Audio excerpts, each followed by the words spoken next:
Can everyone hear me? Okay. Yeah, we can. Okay, great. So thanks everyone for coming. This is like your no bullshit information night for rural placement, specifically for the second years, because that is what we are looking at next year, and applications are open at the moment.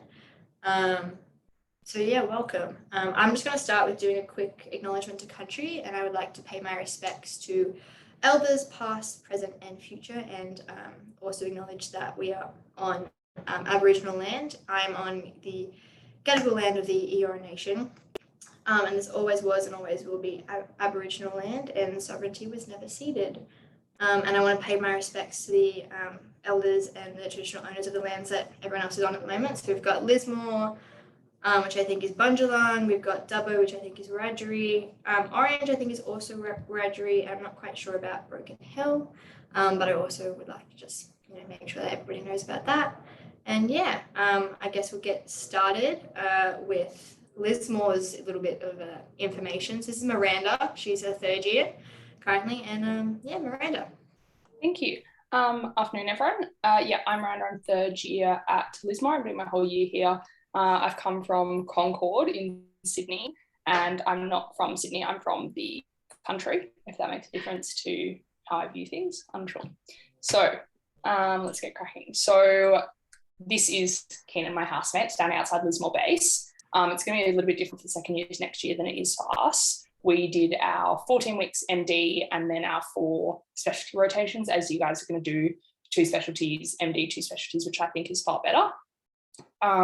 But just about how it is in the hospital for each rotation. We're currently in week 1. This is Friday, week 1, so we haven't actually had an awful lot, but I talked to someone from every specialty to see how they're going. I'm in PAM, which is psychiatry and addiction medicine, and I'm on the acute unit of PAM at the moment, and it is absolutely, I don't know how to describe it. It's like nothing I've ever seen. It's very, very, very acute mental health.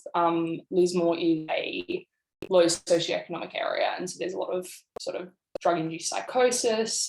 Today I watched probably 15 security take a guy down to get midazolam in his bum, so that was wild. But there's it's very acute mental health, people coming in, acute psychosis, acute mania. It's really what you picture, sort of clear glass, duress tags, getting escorted out by security to people who are threatening all kinds of things. So it's definitely I don't know, really thrown in the deep end. It's been really, really interesting. And I think I'll feel extremely prepared for dealing with any mental health presentations in ED or anything like that, because this is doesn't get more acute than this. So then crit care, I talked to Dan, who's in crit care, and he said it's been really good. They've been practicing mainly skills this week, so he hasn't been doing much in the hospital. They've been getting like all their procedural skills up to scratch to start in the hospital, but Roland, who does most of the crit care, is amazing, and he's done a lot of the skills that I've been doing with him as well. And he's an ED consultant, and so to have an ED consultant teaching you clinical skills is like kind of random, but very cool. And he's really good. And Dan said that with the Sims, he's amazing, making everyone feel like really good in the Sims and sort of coaching them through it. And then in crit care here, you do 3 weeks in ED, and you either do an AM shift or a PM shift. AM's 8 till 4, and PM is 4 till midnight, I think. And then you do 3 weeks split between ICU and anaesthetics. So that's cool. The ED here is pretty big. It's catchment area from Tweed to Grafton, I think, is the nearest hospital. There's a lot of pretty wild presentations to the ED in Lismore. PWH, women's health. Again, they've been mainly just having classes this week rather than being in hospital, but they said that their rosters look super interesting. They're doing a lot of gynae theatres, obstetric theatres, they're on the wards. Apparently they're scheduled to pretty much be one-on-one. As I am in PAM, I literally am with one consultant and one team, and so we're always on our own with the team, which I think is better than being in big groups. And so pretty much everyone's one-on-one with their doctors. And then peds, I was told it was sort of in and out, and you get sort of those acute things, but it's not sort of slammed the whole time. Not as much, of the weird and the wonderful, because anything like that presents pretty much goes up to Brisbane. Apparently there's a bit of neonatal care, but not super premi, because the super premi also go to Brisbane. So it's just a bit of, neonate. He said he's seen a lot of that. And coming up, he's got clinics, Botox injections for cerebral palsy, which sounds interesting and I know nothing about. And moving a bit around to Ballina and that kind of thing. What else? Yeah, I really only know what I'm seeing, but Pam, I'm rotating through acute adult units. I'm going to Tuckaroo, which is a rehab clinic at Byron Bay for a week. I'm doing, going to drug and alcohol. I'm going to the child unit, which is 12 to 17-year-olds for a week. I think something else. So yeah, we get to rotate through a lot of stuff. They're pretty good at rotating us through like massive amount of stuff. So that's the hospital thus far. Then UCRH. This is us practicing NG tubes, and this photo is from, we had a cultural immersion 2 days and they put us up in this hotel, which is about 5 minutes from my house. I'm not really sure why they put us up, but that's all good. It was really fun. And so we were there for 2 days. The UCRH are great. It's not just for Sydney uni, it's also Sydney, Wollongong, and another med school. I don't remember which one. With the MD projects, pretty much everyone at Lismore got their first preference, at least everyone that I can think of. All my friends at Concord got their sixth preference. Don't know if that makes a difference to anyone. But the UCRH, there's lots of researchers that actually work in the UCRH. My supervisor was the head of research. She was amazing. I loved my MD project, having never done research, and I wasn't particularly keen to do research and I didn't really want to, and she was fabulous. So that was good. All our classes on all our specialty blocks are in groups of 4, but of that group of 4, you pretty much get split up and do everything on your own. And a lot of the doctors are like mostly consultants really, which I'm not really sure why that happens. The consultants just seem super keen to teach. So like, as I was saying, Roland, who's a ED consultant, was teaching us to do NG tubes.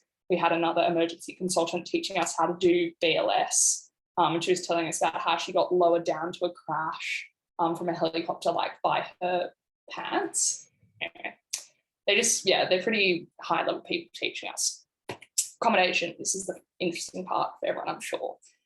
So there's sort of main places you can live. There's Lismore, you can live in Lismore. Pros and cons. The pro, the uni housing is opposite the hospital. It's like a 1-minute walk. It's $70 a week. Pro. Con, you live in Lismore, which is not dire, but now there's also like less of a town after the floods, as I'm sure everyone's aware. So there's 4 med student houses at the moment. One's in Lismore, then we've got one in Alstonville, which is sort of halfway between Lismore and sort of the coast. Living in Alstonville it closes you about 15 minutes from the hospital. It's sort of more countryside. So this is a bad quality photo from their house and another one from their house of the frogs coming up through their drain. But they're living on a beautiful like farm outside Alstonville, and there's koalas there and it's really beautiful. And so we sort of go up to their house a bit. And then 2 houses, my house and another house, live down in Ballina. Pro, it's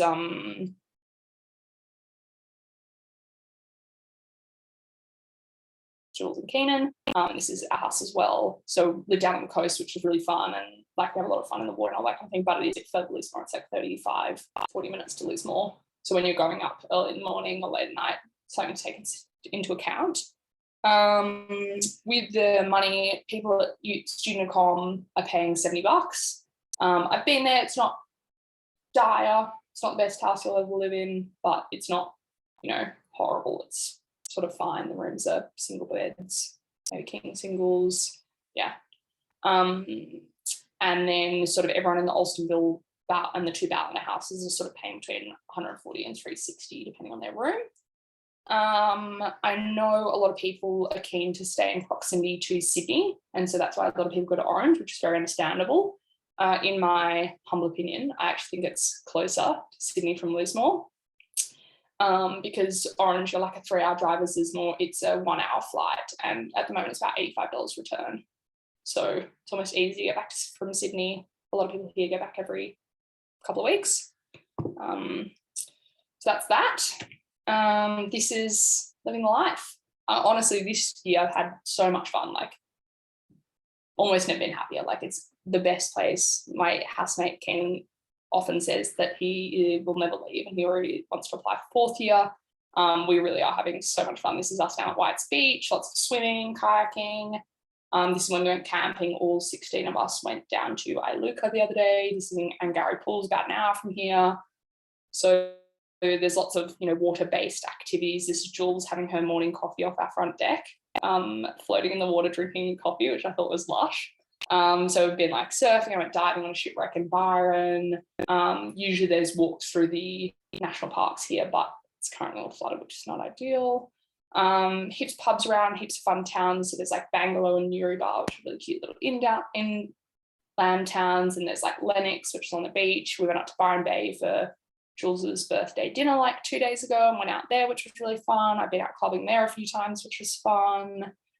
We go camping, and then you can also do the whole rural inland thing. Casino, which is just past Lismore, town just past Lismore, is the beef capital of Australia and potentially the Southern Hemisphere. They have beef week and they have like rodeos and all that kind of thing. So, you know, you sort of get that coastal and the, you know, whatever inland country vibe. But yeah, it's been really fun. Like,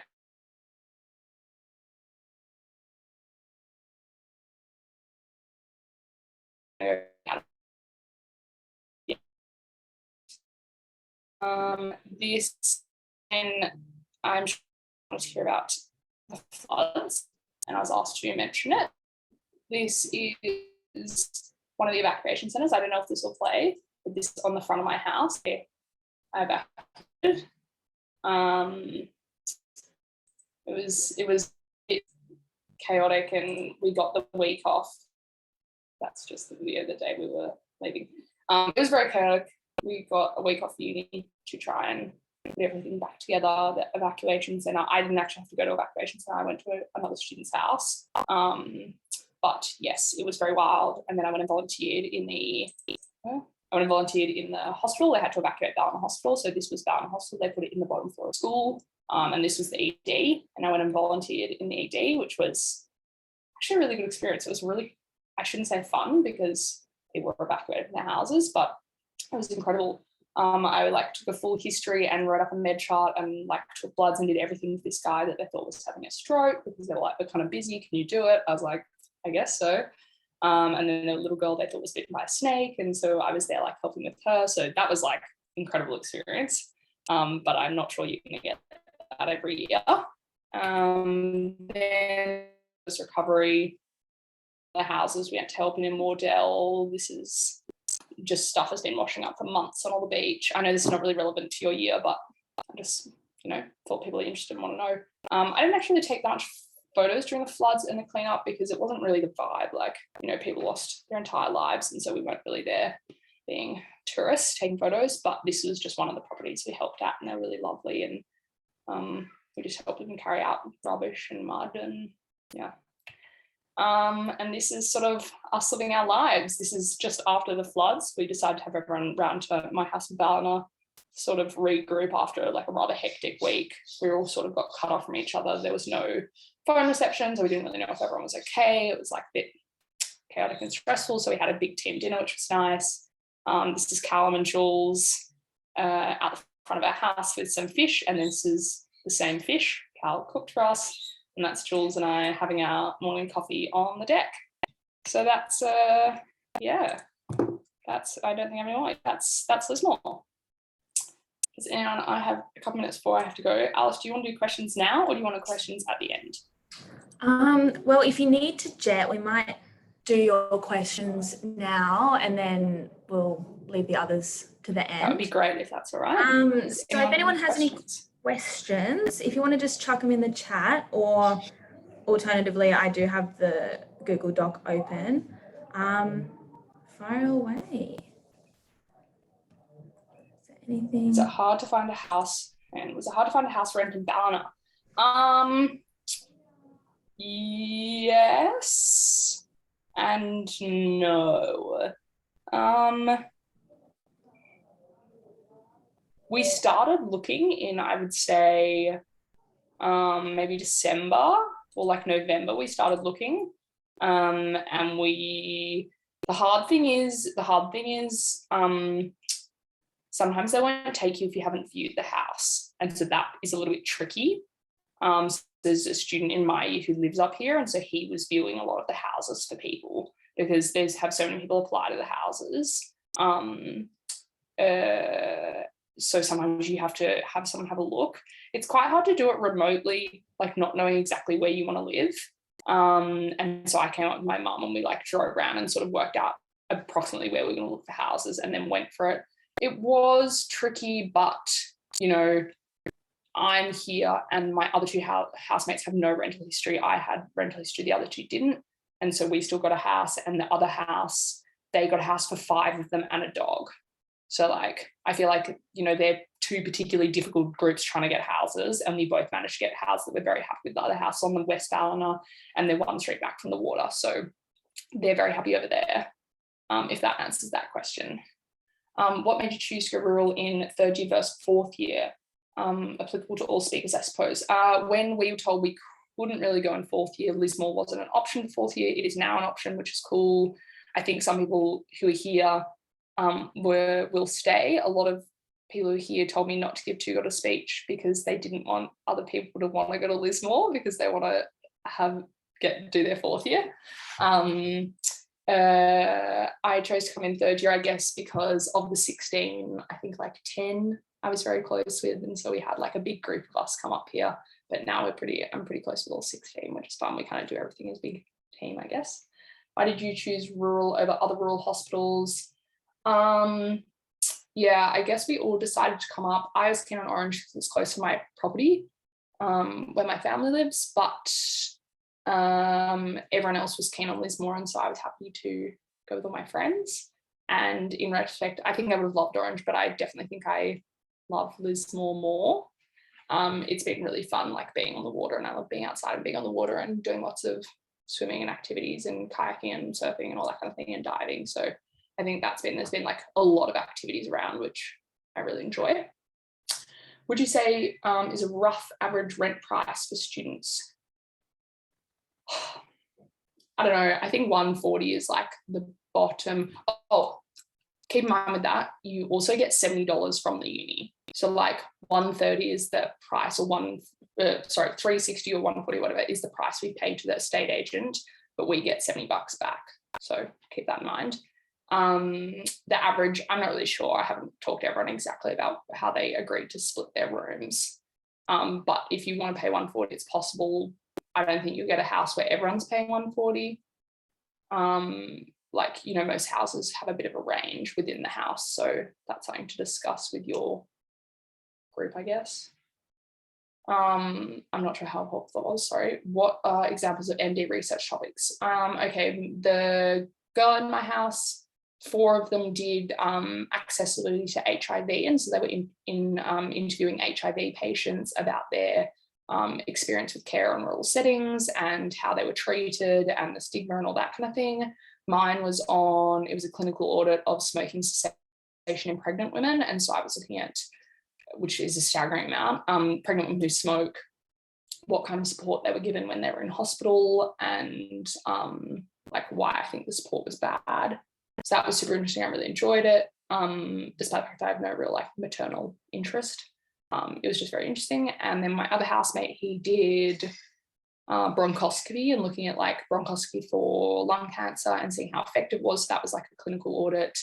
One of the other guys did like a more physiotherapy thing to do with changing treatments for nursing home patients and like whether a different exercise treatment helps them. So there's a pretty big range. I actually thought they were all really interesting. There were a couple of Aboriginal health ones to do with like Aboriginal health days. I thought that was quite interesting. And so I thought there was a range. Like I would have been happy to do pretty much any of them, as the ones in some of the ones at Concord look rather dire, but personal preference. Research talk level was somewhat impacted by COVID for our year in Broken Hill. Oh, that's right. That's not me. Any other questions? Otherwise, I'm going to run. Right. Thanks, Miranda. We might let you get going. I'm going to run, but if someone comes up with another question, I might jump back on after I've gone to the airport. So if someone suddenly thinks of a question they want to know for Liz Moore, let me know. Okay, bye. Have fun. Right. Damn, I want to listen to other speakers, but I have to go. See ya. All right, see ya. Alrighty. So we might move on to orange. So we have Tish here. Hello. Hey guys, I'll just share my screen. Can you see that? Perfect. So my name's Tish. I did a year in Orange in third year, so last year. I'm currently in fourth year at Concord. So why Orange? So I mean, hopefully you guys know Orange is probably a 3.5 hour drive.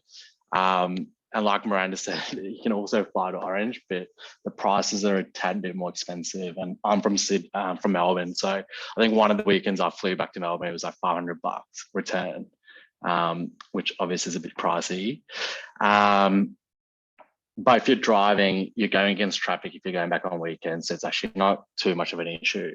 And it's mainly known for being pretty much a wine country and being outrageously cold, which you can see on the left. On the right, where it snowed for the first time in 8 years, and we did get the day off clean, which is nice. So in terms of the accommodation, there's 7 units in Orange, and they kind of vary. There's like, I think 3 different types. So the newest ones, which are unit 1 and 2, they're double story, and each floor is pretty much its own self-contained unit. So you've got 4 bedrooms, 2 bathrooms, with toilets, and a kitchen and a living room. And they are a lot newer, but what I'd probably say the issue with those is, like, especially if you're in the top floor, or it doesn't matter which floor, but you don't get a lot of natural sunlight into them, into the living areas. And then unit 5 and 7 are like your older ones, and they're freaking huge. They're like 6 bedrooms. I think have 2 or 3 bathrooms, but they're massive and they have a lot of light. So it's actually quite nice being in that.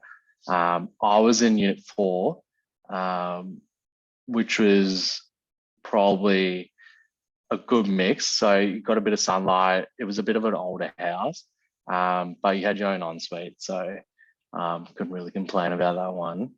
And it's probably a 10-minute walk to the town centre. And they actually, you pay $70 a week and it includes everything. So has a cleaner come in once a week to clean all the communal spaces. And honestly, it's a pretty good deal compared to living in Sydney. Like, I'm in Redfern now, I'm paying $350 a week. So, and that's just rent. So I think $70 a week's way better. And in terms of the actual clean school, so we had 16 people from third year and 16 from fourth year. So it's a very small clean school, and that kind of gives into that whole, they have time for you. You're not just another number. And they were super organized. They had literally get all the calendar invites on Outlook for every single tute, which is quite different to, I guess, being back in Sydney now. Like, I started my care block on Monday and I found my timetable out on Sunday, and the doctors weren't informed of what's happening. So it was like a whole bit of a screw around. But in Orange, they actually put in a fair amount of time for that whole organisation aspect of it. And I think probably most importantly, if you do go there, you'll see Kiralee and stuff like that, who, if they see you, they'll always have a chat with you. They'll make you a coffee and sit down and see how you're going and what you're struggling with. Is there anything they can kind of make better? And they're always like willing to see how you're going, which is pretty nice. It's nice to, I guess, be looked after when you're in that whole environment. So the hospital itself, it's quite a new hospital. I think they completed it early 2000s to mid 2000s. And it kind of feeds the whole southwest area of New South Wales. So you get a lot of referrals from all over New South Wales, Broken Hill and Dubbo, and like all that Grenfell part and all that kind of stuff. So you kind of see a lot of various diseases, which is pretty cool.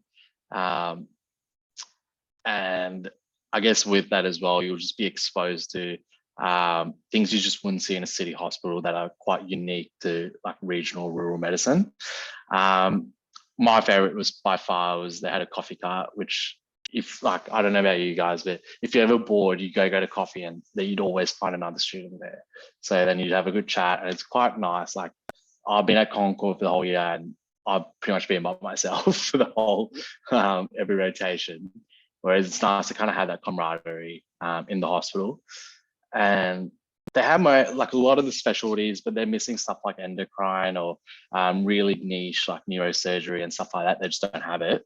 So I guess if you're really keen on, for example, neurosurgery and you really want to experience it, Orange probably isn't going to be doing it for you. Probably need to think about going to RPA or something like that, where on Raw North Shore where they do have it. But if it's something like ortho or whatever, they have like an ortho specialty and all that kind of stuff. So all the big ones are catered for, but your niche specialties aren't really looked at. And yeah, if you're surgically, I'll just put it in there if there's any wannabe surgeons, but you have access to the JMO rooms. They've got books and stuff, and they've got a laparoscopic simulator that Tess and I use doing our ONG elective, which is pretty fun, like, in all honesty. So feel free to go have a look at that. So the rotations, this probably doesn't apply to you guys as much, but I did Med3 GP surgeon ONG. I'm not sure if you guys do your GP placement in second year or not, but I guess the biggest differences I found was how much time we get with the consultants. A lot of our shoots were run by the consultants, which is pretty nerve-wracking at the start, because I mean, they'll ask you a question and you just have no idea. They know it's a teaching hospital, and they'll spend a lot of time with you teaching you to be a decent intern at the end of the day. And they know you on a first name basis. I played tennis with a couple of the consultants who take you out for the pub, give you like paid for a meal and stuff like that. So it's quite nice to be included in the team as well, and to be not be just a little pesky med student, but to actually have some input into the team. And sounds cliche, but you probably hear from all the presenters, but being regional rural, you actually do get to do quite a bit more. And that kind of feeds into like the med and surge blocks. It's on you how much you want to do. Like, I think I had my med block first, so I was pretty keen to kind of do everything I could. So like, cannulas, catheters, buds, whatever, fluids, they were more than happy to teach you how to do it and then let you do it because you're helping them out. And then by the time I got to surge, I was a bit tired, so I didn't do nearly quarter as much as what I did in med block. So I guess you do get this amazing experience where in theatre, for example, the orthopedic reg takes you through suturing during the theatre and then lets you do the next one, or in ONG, like they'll let you just do a lot more than you get to in the city hospitals. And a good thing I found was for surge was the hospital's a 15-minute drive, and when you're starting at 7 a.m. For your surgery rotations, it's actually quite nice, as opposed to I have friends in the city who are waking up at 4:30 to go to Royal North Shore at like 6:30 for their plastics rotation, which sounds like a freaking nightmare. Whereas I was relatively looked after because I could wake up at 6 a.m. and be out of the house by 6:40. And there's weekly round rounds, JMO teaching, all of which you're more than welcome to go to. So it's once again, it's on you. If you want to do a lot, it's great because you have the ability to. But also, if you're just like a bit of a want to do as much as you can to pass, that's fine as well. You can get away with that. I certainly did for my surge rotation. I'm not sure if anyone's doing GP, but so the way they do it is there's 2 rotations. One's local in Orange, and one you get sent out to like a really rural location. So my one in Orange is really good. It was known for skin cancers, like excisions and suturing and all that kind of stuff, which is great. They let you do a lot, immunizations. And then for my rural, I got sent out to Grenfell for 3 weeks. So for those who don't know Grenfell, it's literally in the middle of nowhere, and it's got like under 1,000 people, and there's 2 GPs, and one of them was on leave for 3 weeks. So essentially there was one GP when I was there, and they've got a 10-bed ED, and the GP kind of lets you go to the ED, and I was kind of the one in charge there, obviously having the GP's number to call if things got a bit crazy. But it's such a good experience. You get thrown to the deep end whatever you do, I think. But it was nice to be thrown in the deep end and know that you've got a bit of a safety net. So if that's how you like to learn, I highly recommend going to some place like Orange, because it's a good way to learn, I think. And the one on the right, that's a clinic. And they were super friendly, super helpful. Took me out to dinner, and it was super lovely people. So it's actually quite a nice time. But during the time, I hated it because it was so alienating. But looking back on it, it was actually pretty good. And yeah, just a bit of word of advice as well. It can be quite alienating. I was going back to Orange on weekends, so I wasn't there for 3 weeks straight. And ONG, so Tess is probably laughing, but this is probably my favorite rotation. And you can see the consultant on the right and the 2 regs. And I think the team makes your rotations. Doesn't matter if you're in Concord, Orange, Lismore. If you have a good team, it's a great rotation. And I was pretty lucky in Orange that for that last year, it was a great team. So I've got friends who did their ONG rotation in Westmead, and they got to go see one birth. And that was in a 1 week period. Like, it's pretty, you got 40 kids trying to compete, to see a birth, which is pretty ridiculous. Whereas in Orange, like, it's 4 of you in a stream, and you get to do whatever the hell you want. So I was in theatre a lot. I only went to 2 live births, but June, like, one of the girl in the stream went to like 6 or 7. She really liked that part of it. And we were coming to exams, and I think after 6 weeks of doing a bit more, they kind of let us just go home and study. Like, I didn't even show up like 3 days out of the 5 by the end of the rotation because we had to go study. So it's like it's a pretty big thing. It's just what you make of it. If you want to do a lot, you can do as much as you want. So life in Orange, I think. I was pretty lucky because I moved to Orange with 4 of my best friends. And we also knew in our year level a few people moving in. So it was actually quite nice to kind of know people going into it. And it's pretty much known, it's a country town, but it kind of feels like a city. It's quite modern. It's got everything you kind of need. The pubs are literally a 15-minute walk from our house. So there's a lot of nights where, someone has a shit day at the hospital, you come in, you pay the rain card, and you just go to the pub to kind of sell it out, just drink away whatever issues you have. Everything's pretty much. Coles is a 2-minute drive. Woolies is like a 5-minute drive. A lot of the boys in our year played a lot of golf. And I don't know if anyone applying loves their golf, but it's got one of the best golf courses in Australia, apparently. I don't play golf, so I don't really know.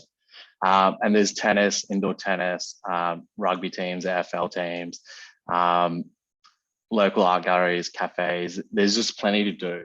And they got their local markets, and you're never bored, especially if you're there for 1 year. There's plenty to jam back into 1 year. So in terms of the life, it's a pretty good lifestyle. It's a pretty chilled out lifestyle. You're not too stressed. And we were lucky. We were in Orange during COVID, so we went in a lockdown, unlike most of Sydney. So it kind of worked out pretty well. In terms of the social, there's heaps of stuff to do, especially if you're there in your group, like 3rd and 4th years. There's always things organised, and it's a great lifestyle because you've got 30. Like, we had 32 people who were very similar to us, and you knew you could have a really good night out, or you could have a really good, like, whatever. Because by the end of it, you're pretty good friends with them because you've been living with them for the whole year. I said Forage is probably the highlight of the year. Even if you don't go to Orange, try to get tickets for Forage next year, because it's pretty much you hop from winery to winery, and it's there, like, it's sold out within 2 minutes this year. And it's probably if you are in Orange, it's something you definitely have to do because it's insane. Like, and you meet a lot of the locals and stuff. And funnily enough, the president that organizes it, he's a local GP at Orange as well. So who normally gives you free tickets or will give you discounted tickets. And more for social. So there's a lot of places around Orange. So Carcoar, I don't know if you can see my mouse, which is just, it's a town of like 500 people. We went and then stayed for the night, just for a bit of a giggle, and we stayed on top of a pub, and it was actually quite a nice night. Canowindra has like this balloon festival where it's like 10,000 people, or like quite a lot of people come for one night, and they put this light show on, which is pretty cool. Heaps of wineries, and I lost count of how many wineries we went to, and by the end of it, I was a bit over it. But there's just so much to do, and you're never going to be bored. And if you are, you can just come to Sydney for a week and then recharge your batteries. So it's a pretty good lifestyle thing. And thanks. And this is the host. So it's called. This is the one nightclub in Orange. It is bloody dingy, and it's a very questionable pub / nightclub. So, but I think we frequent it quite often because there's not a lot of other places to go to at night. No, thanks. If anyone has any questions, feel free to ask or send Alice a message or whatever, and I'm happy to answer them. Yeah, sweet. Thanks, Tish. We actually have Adam online as well, who is also at Orange. Adam, do you want to pipe up and have a chat? Yeah, I think Thashira's probably covered a lot of the stuff, but I'll just do a quick presentation just based on, because I guess the difference is like you're in the new curriculum like myself. So maybe some of those things like MD project and stuff might be a little bit different, and I can give a little bit on that. My screen should be shared. Can you see my screen? Yes, no? Yeah, cool. I'll just present now. All right. So, hi everyone, my name's Adam. I'm out in Orange. Like Thashira has taken you through, there's a lot to do. It's very social when you come out here. Lots of wineries. Trivia is a common thing that we've been doing to, like, I guess, bond as a group. 3rd and 4th years mix a lot, which is nice because they sort of give you tips along the way. There's also nice hikes, waterfalls, plenty of brunch spots if that's your thing on weekends, going out to study in cafes and things like that. Some of the other highlights this year, really getting to know the local doctors. There's a student versus doctors cricket match, which we played earlier in the year. We lost this year, so maybe you guys can do better next year, but that's that. Obviously, this has been touched on, $70 a week rent with all your utilities, Wi-Fi, aircon, all of that, which I think is pretty good, especially if you're either just looking to escape the Sydney property market.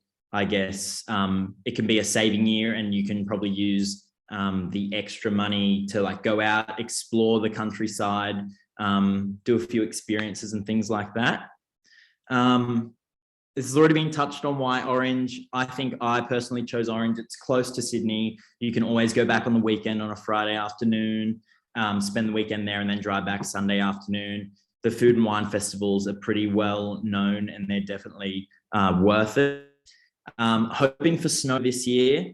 It snowed last year, so fingers crossed that is. And then it's obviously a country town. Everyone is really friendly always. When you're on walks out, they'll say good morning and ask you how you are, which I think is a little bit different to Sydney, where it's the hustle and bustle and everyone sort of is on their phone and just keeping their heads down, going to their next destination.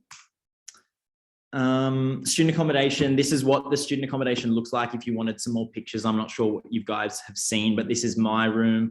It's pretty standard student accommodation. Everyone's quite close to each other. You've just got like your little study desk set up, and then the room is sort of like a double bed. You got built-in wardrobes, and there's plenty of spots if you want to enjoy the sunshine outside, to sit down, have dinner and things like that. And everything, yeah, communal, short walk to the city centre, which makes it easier. You don't have to always be driving places. And there's lots of room for guests and things when they want to come visit you, get your friends out there and things like that. Favorite things to do, obviously, these are some of the highlights of Orange. There's a really good ice cream place, I think, called Spilt Milk. We've been there probably 10 or more times, especially during MD project. There's also, apart from wineries, there's some nice whiskey bars, and I guess gin distillery here. And there's always things going on, like at the local pub, they had a drag bingo night, which we all went along to and had a really good time. Here's just some, this is more specific to the MD project. I think the difference you'll find with topics of the MD project rurally versus staying in a metro area like Sydney is that they're more generalized topics, I guess, and they sort of have more of a real world impact versus something really niche, looking at one particular marker of something. So it's more like you and the supervisors you'll find are super supportive, and they'll always be giving you opportunities to maybe speak at conferences and things like that. And I think definitely something I've found at the School of Rural Health in Orange is that the staff all throughout the 14 weeks of the MD project were constantly coming up to me asking me if I needed anything else. They put on multiple lunches just to get us all together, check in how we are, which I think is something you don't really get at the standard clinical schools back in Sydney, which I think helped me a lot settle into Orange, because our MD project was straight away, whereas I think I've heard that yours is going to be in the next block after you get a bit of ward time. But yeah, that gave us lots of free time to explore your surroundings on weekends, because you don't have to constantly be working on the MD project. You can enjoy your weekends, go for a drive, just spend some time in the city getting to know your surroundings, which I definitely think, even though your MD project is the second block, definitely spend those first few weeks just doing things you like, going out on weekends and spending some time together. These are just some of the pictures we've taken in Orange so far. Obviously, we've just hit autumn, so all the nice autumn colours are coming out in the trees and they're shedding their leaves. This was actually this morning. It was 2.5 degrees here and a lot of cars were frosted over. So we are hoping for snow this year. But yes, it does get really cold. And yeah, definitely feeling it today. And that's my short summary. Thank you. Great, thank you so much. I think we'll hand over to Broken Hill for a quick chat with Ash. If you're online, yes, no. Yeah. Hello. Sorry, just computer's being a bit funny. Can you hear me all right? Yeah, it's all good. All right, cool. I don't have a PowerPoint prepared, unfortunately. But yeah, I just thought I'd speak a little on Broken Hill. I think what Tish and Adam have kind of spoken about regarding Orange kind of gives you a really good idea of what rural medical education has to offer outside, in contrast to metropolitan. There's some really good opportunities, especially with the MD program. Speaking to the new program that you guys are going into, there's some cool MD program opportunities that come up. You can do things like speak at conferences. I was able to speak at the Rural Innovations and Changing Healthcare Forum. There's a lot of opportunities to get out and explore if you enjoy nature, if you like the outback. I will say that in Broken Hill, there's not very many University of Sydney students. You'll be placed alongside University of Wollongong and University of Adelaide students. And currently there's 6 of us out here. In previous years, there's been more, between 8 to 10. From what I hear, next year there may be less, but probably around 6. I've not heard that there's a significant amount of University of Sydney students coming out so far. So you might find yourself, if you do come out here, in a similar position to myself, where you're the only USyd student out here. And that comes with its challenges in terms of getting certain curricular activities or requirements met. I mean, it doesn't cause any significant issues. It's just certain group activities that are taken for granted. I mean, all other rural schools tend to have several University of Sydney students in attendance, such that you can sit together and do group activities. That's not the case out here. Generally, for the students from other universities, they're able to organize joint tutorials and stuff like that, but you'll find that you have to zoom back to your central clinical school if you do come here, or that you're lumped in with the Orange and Dubbo people and the Lismore for a lot of online like group learning activities and for things like presenting your oral presentations at the end of your MD project. So it can get a little, you have to be very self-directed. There's not, it's not as easy as finding a mate who's doing the same thing as you are, who might be, you know, just living down in another room in the same town, you know, a flatmate or something like that, that you can ask for help, ask for pointers.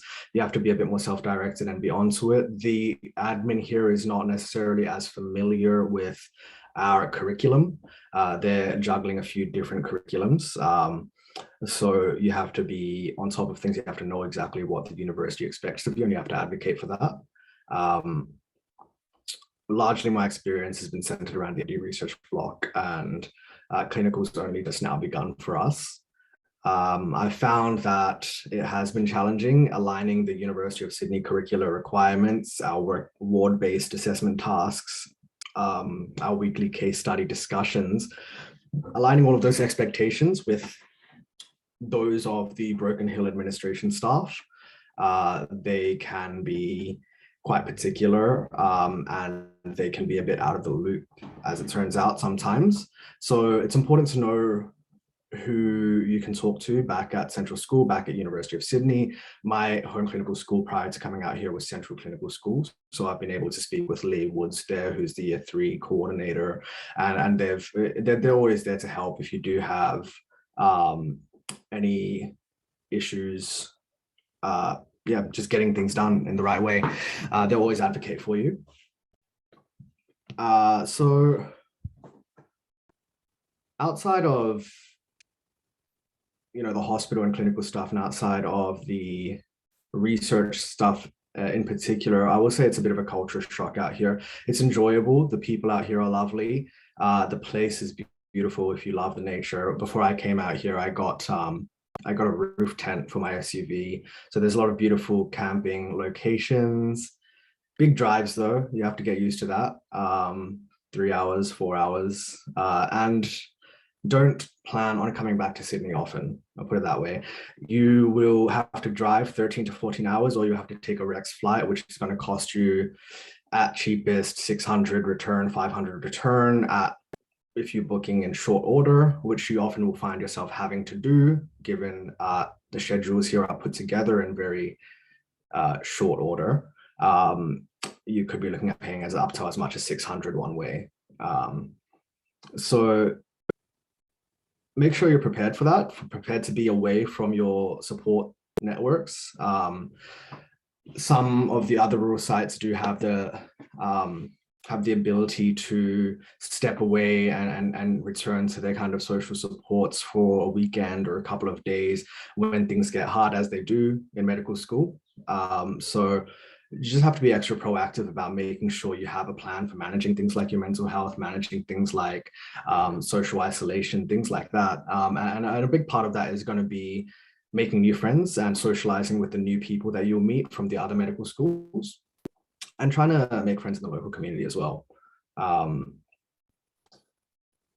So that's a lot of the kind of typical stuff. I will say, you know, and a disclaimer, my experience isn't universal, and I've not gotten that much clinical experience to speak on.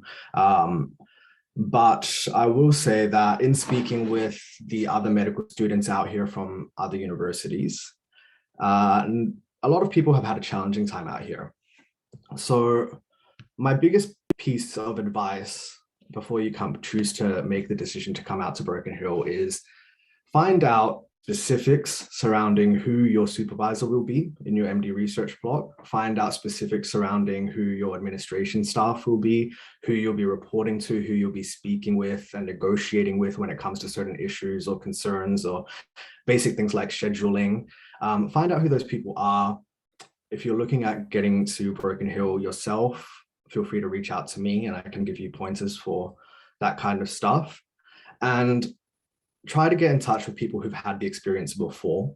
you know, say you find that you've got a particular supervisor, find another student who's been under that supervisor before and ask them for some advice around what that working relationship's been like, if there's been any challenges there or if there's been any benefits. I would say with my supervisor, there was great opportunities, very supportive, a lot of opportunity to get a lot of work done, but my experience was a bit different to a lot of other people in the MD research project in that the expectation was that I was present in the building from 9 to 5 every day of the research, the 14 weeks of the research project. And that was quite strictly enforced. Personally, that was markedly different to the experience of many or most other people that I know who did the MD project at other sites, rural and metro. And that would have played a role in my decision-making process. If I'd known that beforehand. I guess the final thing to say is there has recently been a lot of challenging interpersonal relationships between students and the administration staff out here. There have been quite a few complaints from the perspective of students, and there's been quite a bit of friction. And there is ongoing back and forth between universities and the Broken Hill administration to sort those issues out.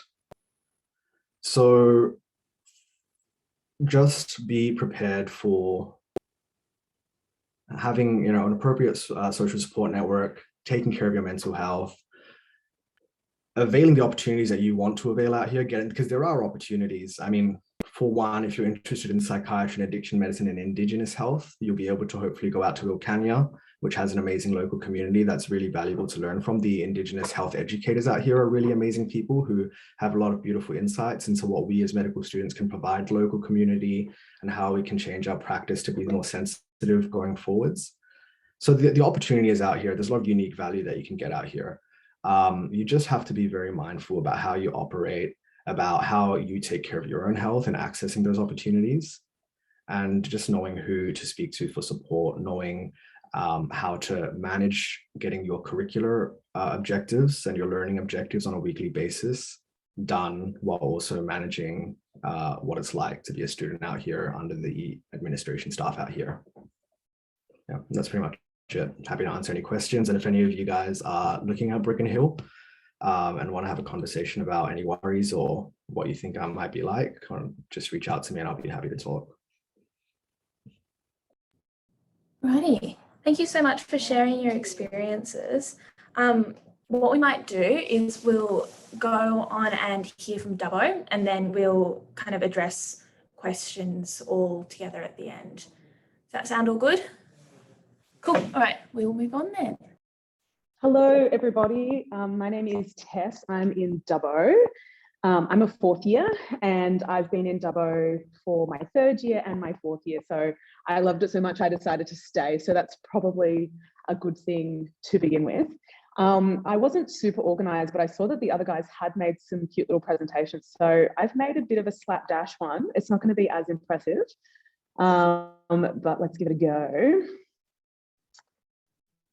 Alrighty.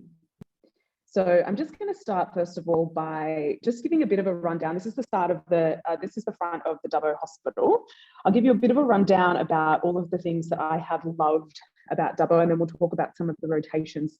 I'm pretty mindful that you guys have heard a lot now about a lot of the rural places, and so I don't want to be repeating too much, because I think that if you choose to come rural, you're going to have a great time. And there's so many things that are really common amongst all of the places. And, you know, say you preference Orange and you get Dubbo, or Lismore and you get Orange, or something like that, I would still be taking up that opportunity to go to the country, because a lot of the things that everybody has spoken about feeling like you're part of a community and getting great clinical opportunities, those are the things that sort of apply to every area. So what are the things that I guess make Dubbo different? Well, it's a brand new hospital. So you can see at the front here, the hospital actually opened halfway through my year last year. So we started off with a half new, half old hospital, and then it's opened up. And so the cool thing about Dubbo is that it's a big regional centre, and it's expanding in terms of the specialties and the experiences that we're doing here.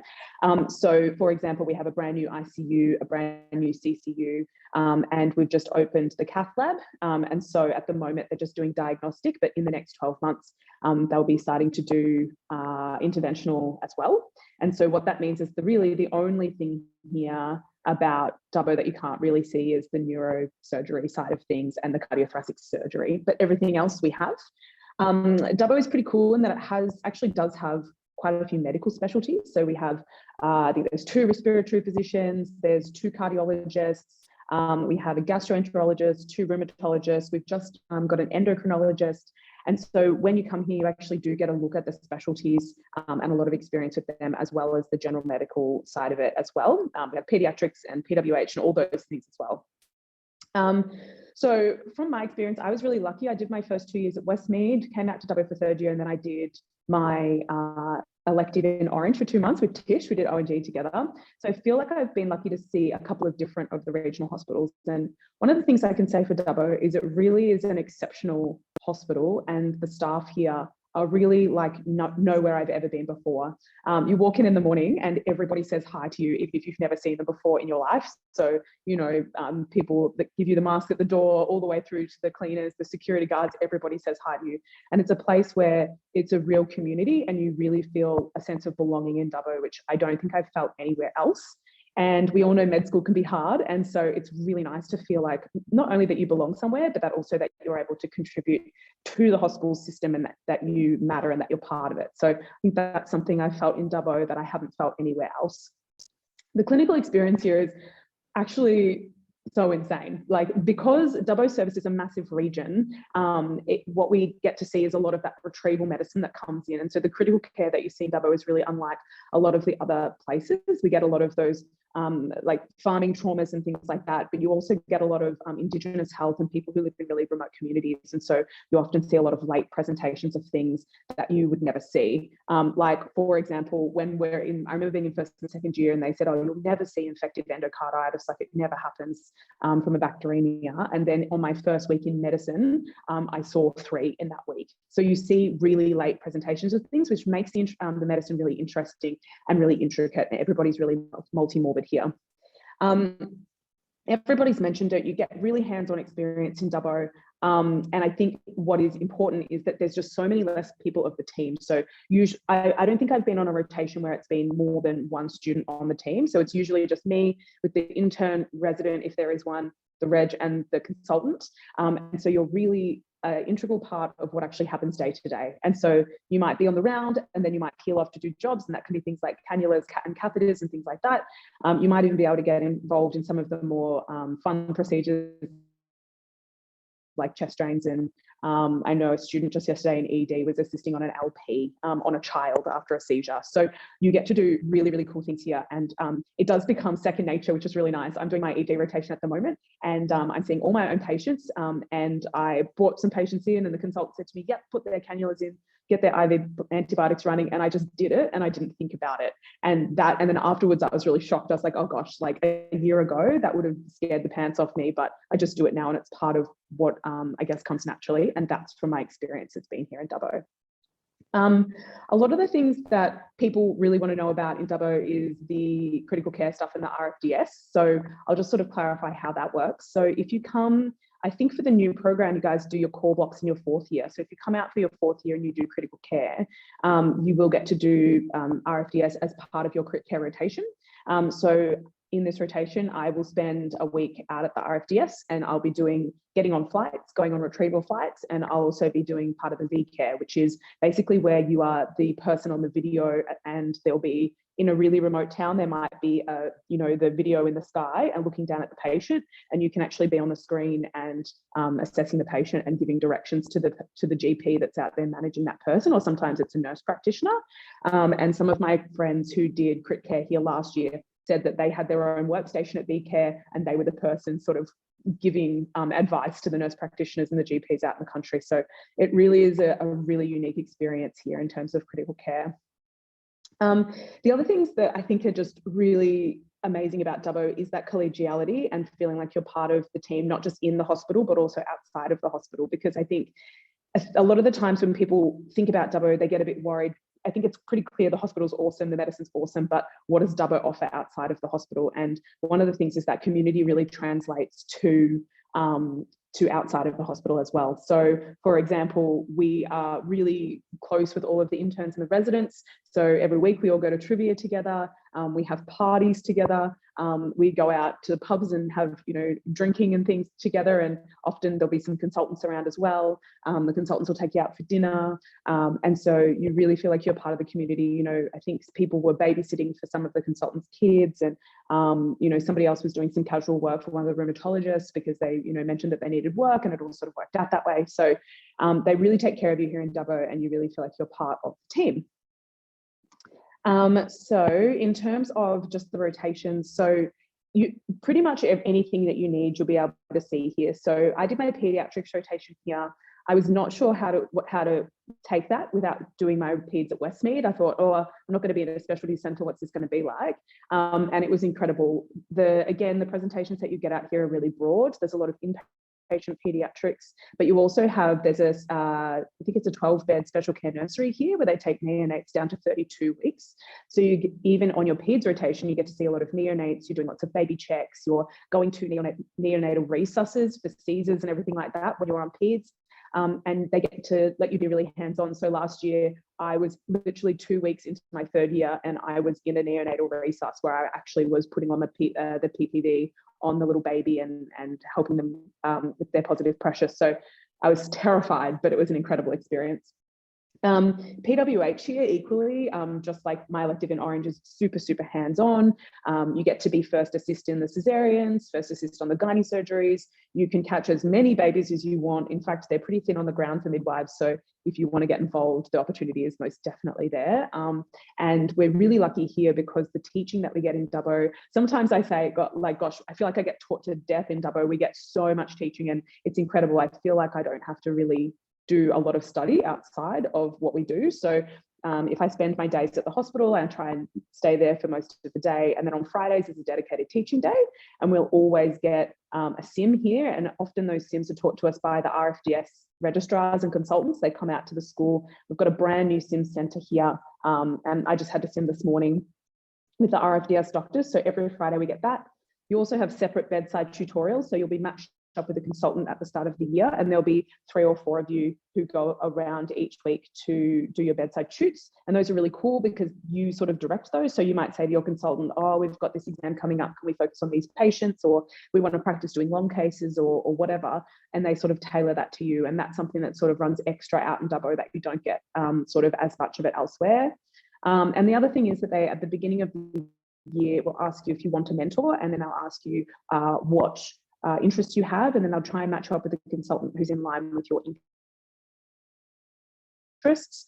So my mentor this year is the endocrinologist in town, and she is amazing, and we meet every fortnight, and I'm about to go through all of the internship applications, and so she's been doing things like looking over my CV and helping me write my application and things like that. So that is a really invaluable thing to have.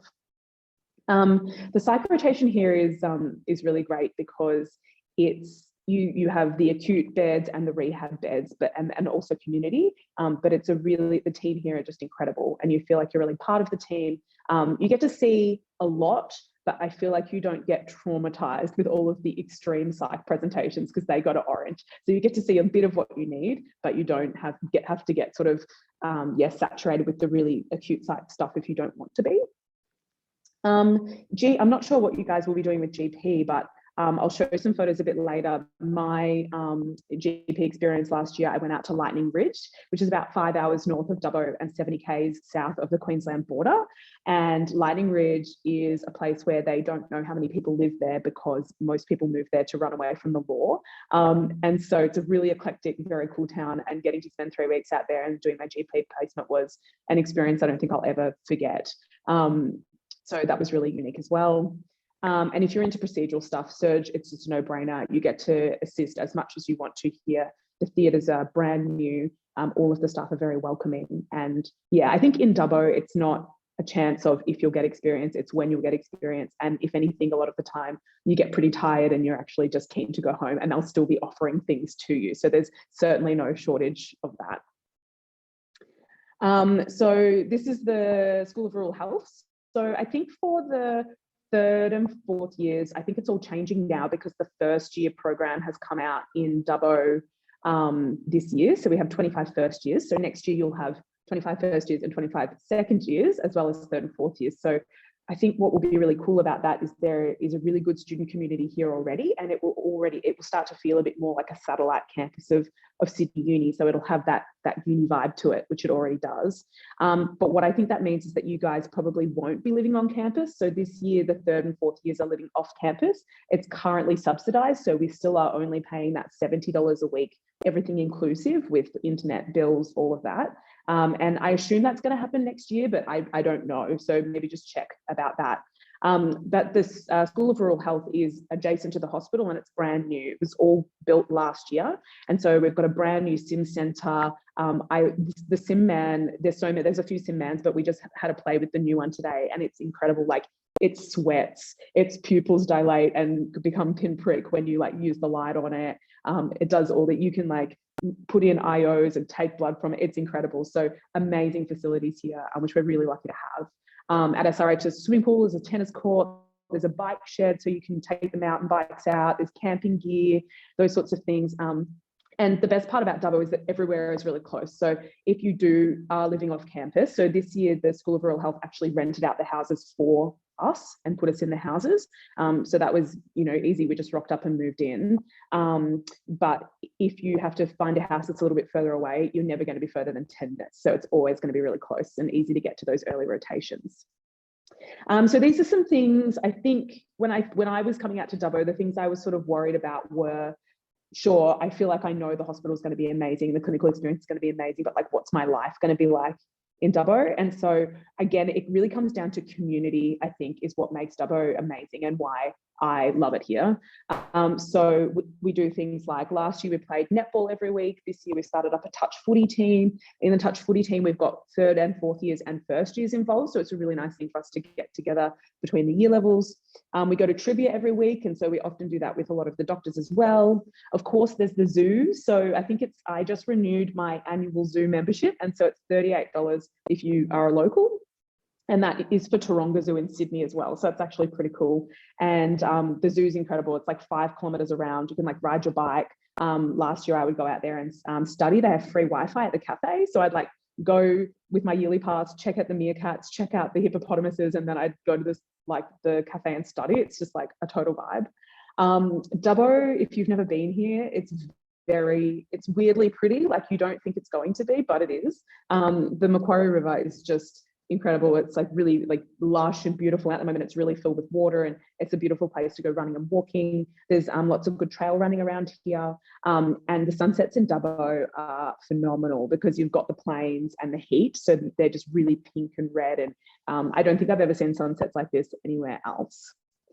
Some of the other things is that Dubbo is a really outdoorsy place. So whilst we don't have the wineries and we don't have the beaches, we do have the Warrumbungles, which is only about an hour and 40-minute drive north. So if you love camping and hiking, it's incredible. And the Warrumbungles is a dark sky park as well. So it has no light pollution. So you go and camp there, and I've never seen stars like that in my life. You can actually see the Milky Way with your naked eyes. It's incredible. And then just a few more hours north, you've got the Poliga National Park, which has got some great hiking too. So if you're really outdoorsy, you like hiking, camping, trail running, mountain biking, Dubbo is a great place to come. But this is a thing of Lightning Ridge when I went for my GP placement. And this is when a few of us came up to Lightning Ridge as well and had a weekend away. So there's lots of places to explore for that. So the one thing that I will talk about is common concerns, because I feel like when I talk about Dubbo, I feel like Dubbo is kind of a polarizing place for some reason, and I don't quite understand why. I think people often feel like Lismore is very beachy and Orange is very beautiful and there's lots of wineries, and people kind of think, oh, why would I come to Dubbo? And so I wanted to address some of the things that people have said to me. So one of the things people talk about is that it's quite far from Sydney. Yes, it's 5 hours by car, or you can catch the train, which is 6 hours, or you can get a flight, which is 40 minutes. And last year I drove quite a lot, and this year I've started flying back to Sydney, and it has changed my life. So usually you can get a return flight for about $200, and it's totally worth it. you can get to Sydney and back really quickly, go for a weekend if you want, go for a friend's birthday or visit family or whatever. It's really accessible. And that really has changed the game for me. So yes, it's far, but it's definitely workable. Other things people are worried about is, you know, coming out to the country, am I going to be able to get references, and is it going to affect my CV in any way? I would say it will affect your CV, but in a positive way. So since I've been here, I've worked so closely with all my consultants. And so every person that I've worked with has been really welcoming of me, and everyone I've asked to be a reference has always said yes, unreservedly, and been really engaged and interested in my career. Like even last night, I'm on ED at the moment, so I went just to get a break. And I ran into one of the ICU consultants that I've never worked with, but I've just seen him around, and he's always said hi. And he pulled me over and was like, oh, you must be a final year now. Tell me about your career plans. Tell me about like what's on your CV. And he just spent like 10 minutes just casually talking to me and giving me advice about my career in the hallway before I grabbed dinner. So it's a really good place to get references and to, I guess, Dubbo obviously has those great connections to RPA. We feel like we're probably a bit of a satellite school of RPA. So you get all of the registrars rotating out from RPA and everything like that. And all of the consultants, many of them have trained at RPA. So when they are your references, it does carry some weight. So it's really good for that. And people are like, isn't Dubbo boring? And so I hope that I've been able to show you that no, it's not. There's lots of really cool things to do. I would say if you're somebody who likes the outdoors, likes to get out and about, and likes to have a sense of community, then Dubbo is a really good place and would highly recommend it. And the thing to keep in mind is if you do like to go to the wineries and have some bougie weekends away, then Mudgee is only an hour up the road and Orange is 2 hours south. And, you know, we've all got our friends in Orange, so we can go stay on their floors at their School of Rural Health and go to the wineries and make the most of it that way.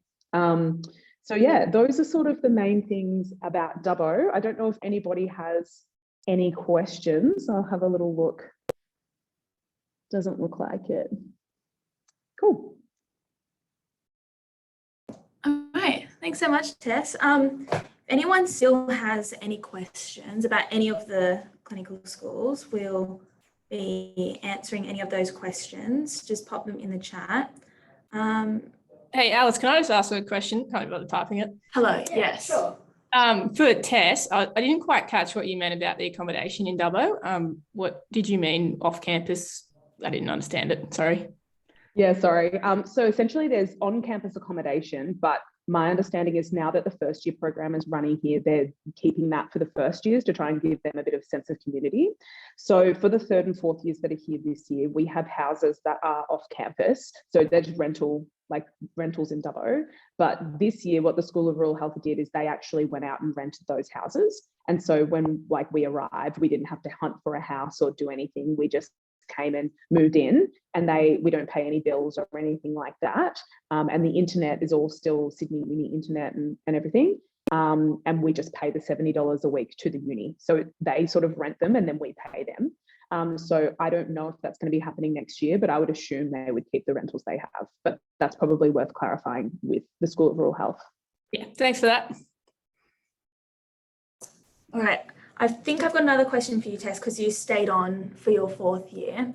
So we had a question from Ashley. How many people who applied to continue rural in fourth year after they had already been there in third year were able to stay on? Yeah, so we were in a really unique position this year where I'm pretty sure if most of us wanted to stay on, we could have. So I applied for the 2 years and was here. And then another girl. So originally there was just 2 of us who were meant to stay. And then there ended up being 4 of us who stayed on. And it was offered essentially to anybody in Dubbo. I think it was because normally they would allocate the positions, say in second year, people would find out if they're going for third year or fourth year. And in our year, because of COVID, Dubbo was undersubscribed. I think even Orange was undersubscribed because of COVID stuff. So we had that opportunity. But I think traditionally in the current third year cohort, there's 2 people who are staying. So normally it's a separate application. You just have to write an essay if you're keen at the beginning. And if you just want to risk it and come for 1 year and then make your interest known really, really early. And I would say for the most part, yeah, it's probably easily done. Cool. And Tish has partially answered this question, but maybe from some people who aren't at Orange, how competitive is the application process? So how many people applied versus spots? Did people miss out? So my understanding is like historically before my year, it's always been oversubscribed. So maybe like, you know, a handful of people would miss out each year. But my year, we were undersubscribed because of COVID. Like we all were applying in the middle of 2020. So no, people were kind of scared to leave home, which is fair enough. So, and also it's still a ballot system, I believe. So yeah, as long as there's as the same number of people as spots, you should get them. Okay, and just leading on from that, when we've got first and second year in Dubbo now, do you know if there's any changes to the amount of places available for third and fourth years? Yeah, so don't take this as gospel. It's probably worth talking to admin, but my understanding is that they'll still be taking 8 third and fourth years when there's the full 4-year program running. But I don't know for next year because there'll still only be first and second years. They might still be keeping the full 12 to 16. So it might not affect you guys. Alrighty, well, I think that is all of the questions that we have in the chat. So if nobody has any other burning questions, we might let you go and enjoy your Friday afternoon. How does that sound? Yeah. All good? Thanks for coming, everyone. Yeah, thank you so much. It was really good to hear from you all. And yeah, as always, to second year, you can message either myself or Sarah any questions and we can flick that on to whoever's most relevant and find the answer for you. All right. Have a nice day. See you later. Bye. Thanks, guys. Bye. Bye.